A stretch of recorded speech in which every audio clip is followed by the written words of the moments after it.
লজ্জা যে ইমানের অঙ্গ, সেটা হাদিসে অনেকবার বলা আছে, তারপরও একবার বলি।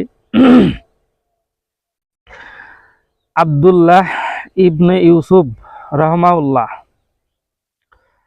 আব্দুল্লাহ ইবনে ওমর রাদিয়াল্লাহু আনহু থেকে বর্ণিত যে একদিন রাসূল সাল্লাল্লাহু আলাইহি সাল্লাম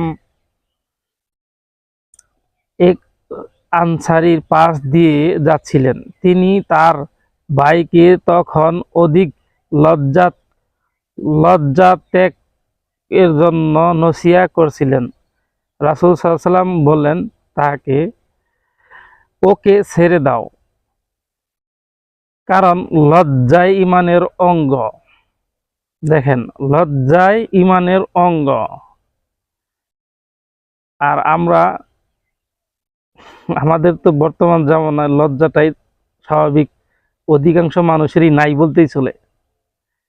তো কাজেই আমার এই চ্যানেলটা সাবস্ক্রাইব করবেন আর পাশে থাকবেন ইনশাআল্লাহ। আসসালামু আলাইকুম ওয়া রাহমাতুল্লাহি ওয়া বারাকাতুহু।